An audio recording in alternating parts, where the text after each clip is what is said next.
Perkenalkan, nama saya Sri Rahai Fadlia dari kelompok 3 Psikologi Pendidikan sebagai pemateri pertama yang akan memaparkan penjelasan mengenai teori belajar behavioristik. Yang pertama adalah pengertian teori belajar behavioristik. Menurut teori behavioristik, belajar adalah perubahan tingkah laku sebagai akibat dari adanya interaksi antara stimulus dan respon. Dengan kata lain, belajar merupakan bentuk perubahan yang dialami seseorang dalam hal kemampuannya untuk bertingkah laku dengan cara yang lebih baru sebagai hasil interaksi stimulus dan respon. Paradigma behavioristik menekankan proses belajar sebagai perubahan relatif permanen pada perilaku dan dapat diamati dan timbul sebagai hasil pengalaman. Baik, materi selanjutnya adalah klasifikasi teori belajar behavioristik. Yang pertama yaitu teori koneksionis, di mana dikemukakan dan dikembangkan oleh Edward L. Thorndike. Menurutnya, seluruh kegiatan belajar adalah didasarkan pada jaringan asosiasi atau hubungan atau bonds yang dibentuk antara stimulus dan respon. Karena itu, teori ini disebut juga SR bond teori atau SR Psychology of Learning. Asumsinya bahwa otak siswa dapat menterap dan menyimpan jejak-jejak mental aspek individual dari sebuah situasi. Selain itu, Thorndike juga membuat rumusan hukum belajar. Yang pertama, law of readiness atau hukum kesiapan. Yang kedua itu law of exercise atau hukum latihan. Ketiga, law of efek atau hukum efek. Teori yang kedua yaitu classical conditioning, di mana berkembang berdasarkan eksperimen yang dilakukan oleh Ivan Pavlov. Pada dasarnya, classical conditioning adalah sebuah prosedur penciptaan refleks baru dengan cara mendatangkan stimulus sebelum terjadinya refleks tersebut.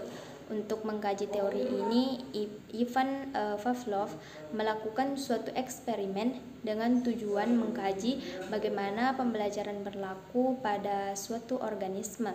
Dalam eksperimennya, Pavlov menggunakan anjing untuk mengetahui bagaimana refleks terbentuk dengan adanya hubungan antara conditioned stimulus atau CS, unconditioned stimulus atau UCS, dan conditioning response.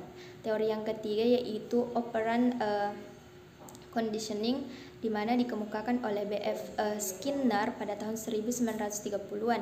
Skinner menekankan pada operant response atau instrumental response yang timbul dan berkembangnya diikuti oleh stimulus tertentu. Menurut Skinner, sebagian besar perilaku manusia adalah berupa respon atau jenis perilaku operan. Perilaku terbentuk oleh konsekuensi yang ditimbulkannya. Mungkin itu saja. Terima kasih. Prinsip teori behavioristik. Yang pertama, drive atau dorongan. Siswa bisa merasakan keinginan terhadap sesuatu sehingga siswa termotivasi untuk mendapatkannya. Yang kedua, stimulus atau rangsangan. Guru akan melepaskan stimulus yang mengakibatkan adanya tanggapan dari siswa. Yang ketiga, respons atau reaksi. Tanggapan siswa akan hadir sebagai jenis stimulus yang dihadapi dengan keterlibatan guru pada pembelajaran. Yang keempat, reinforcement atau penguatan. Guru akan mengulang stimulasi dengan bentuk yang berbeda, sehingga siswa bisa melakukan reaksi yang sama dan mendalami sesuatu yang telah menjadi tujuan awal pembelajaran.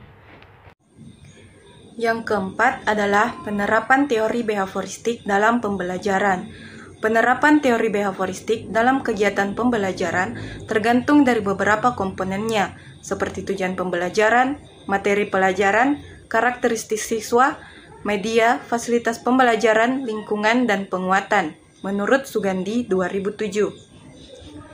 Teori belajar behavioristik cenderung mengarahkan siswa untuk berpikir. Pandangan teori belajar behavioristik merupakan proses pembentukan, yaitu membawa siswa untuk mencapai target tertentu, sehingga menjadikan siswa tidak bebas berkreasi dan berimajinasi.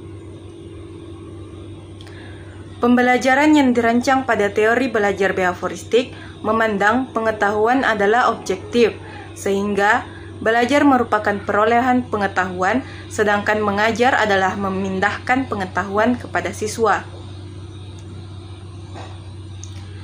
Oleh sebab itu, siswa diharapkan memiliki pemahaman yang sama terhadap pengetahuan yang diajarkan atau yang telah diberikan. Artinya, apa yang diterangkan oleh guru, itulah yang harus dipahami oleh siswa. Mungkin itu saja yang dapat kelompok 3 paparkan mengenai teori belajar behavioristik. Lebih dan kurangnya mohon dimaafkan. Wassalamualaikum warahmatullahi wabarakatuh.